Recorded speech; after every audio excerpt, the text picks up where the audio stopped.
क्या पाकिस्तान के अंदर कॉमेडी के नाम पर हर हद क्रॉस की जा सकती है?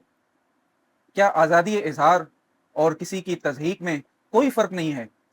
हैरत होती है कि पिछले ज़माने के अंदर टीवी एंकर शाइस्तगी, इल्म और अच्छी गुफ्तगू का सलीका रखा करते थे, और आज हम देखते हैं कि इंतहाई वाहियात किस्म के लोग टीवी एंकरी की तरफ आ रहे हैं। वो चाहते हैं तो कॉमेडी के नाम पर किसी भी शख्सियत को निशाना बना देते हैं, उसकी पगड़ी उछालते हैं, उस पर झूठे इल्ज़ामात लगाते हैं और उसकी किरदार कुशी करते हैं।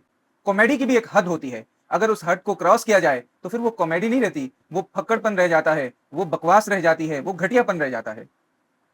और इसी घटियापन कॉमेडी के नाम पर जय्यद तरीन पाकिस्तानी सियासतदान और मजहबी रहनुमा मौलाना फजलुर रहमान के खिलाफ प्रोग्राम किया गया। और वो ऐसा प्रोग्राम है कि कोई सलीमुत्तबा और बाज़ोक इंसान 5 मिनट उस प्रोग्राम को नहीं सुन सकता। एक ऐसा सियासतदान जिसकी पूरी जिंदगी निस्फ सदी गुजर चुकी है, वो सियासत के मैदान में है, कोई शख्स 1 रुपए की करप्शन उसके ऊपर साबित नहीं कर सका, आप प्रोग्राम के अंदर उसके ऊपर करप्शन का इल्जाम लगाते हैं। और हैरत की बात है कि एक मजहबी आलिम दीन है जिसकी एक शिनाख्त है, पूरे मुल्क के अंदर लाखों उनके कारकुन हैं और लाखों उलमा उन पर भरोसा करते हैं, आप उस पर शराब नोशी की तोहमत लगाते हैं, आप उसे फिल्मों के किरदार याद करवाते हैं, आप उससे डांस करवाते हैं, गाना करवाते हैं। यार, बेहूदगी की भी एक हद होती है। इस एंकर ने तो यकीन करें बेहूदगी की हर हद को क्रॉस कर लिया है। कहावत है ना कि अगर किसी बंदर के हाथ में उस्तरा आ जाए तो वो सबसे पहले अपनी नाक को जख्मी करता है। तो ये कैसे बदबख्त तरीन लोग हैं, घटिया तरीन लोग हैं कि कॉमेडी के नाम पर किसी का भी किरदार कशी कर सकते हैं, किसी के खिलाफ भी मुहिम चला सकते हैं, किसी को भी निशाना बना सकते हैं, कोई इनको पूछने वाला नहीं है। पैमरा आखिर क्या कर रहा है? क्या इन घटिया तरीन एंकरों से कोई संजीदा इंसान महफूज नहीं है?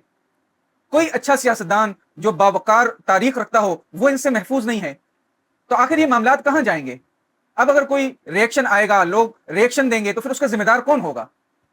मेरी हुकूमत से दरखास्त है कि वो इस प्रोग्राम का एक्शन ले, इस एंकर को लगाम दे, इस होस्ट के ऊपर बैन लगाए और इस प्रोग्राम को ब्लॉक कर दे। मेरी जेयूआई के कारकुनों से भी गुजारिश है कि वो सोशल मीडिया पर जाकर इनके फेसबुक पेज को और इनके यूट्यूब और दीगर प्लेटफॉर्म पर जो पेजेस हैं उनको भरपूर रिपोर्ट करें, और इसके अलावा पैमरा में जाकर बाकायदा तौर पर शिकायत दर्ज कराई जाए। डिजिटल जो मीडिया जेयूआई वाले हैं वो इसके खिलाफ हद के इज्जत का दावा करें। आखिर इनकी जुर्रत कैसे हुई कि इतने घटिया तरीन, रकीक तरीन, सोकियाना इल्जामात जो है मौलाना के खिलाफ उसने इस्तेमाल किए। आपसे गुजारिश है कि मेरी आवाज से आवाज मिलाइए, इस वीडियो को शेयर करें हर ग्रुप के अंदर, ताकि हुकूमत तक इन बदबख्त किस्म के एंकरों की बात पहुंच जाए और पैमरा इन पर पाबंदी लगा दे।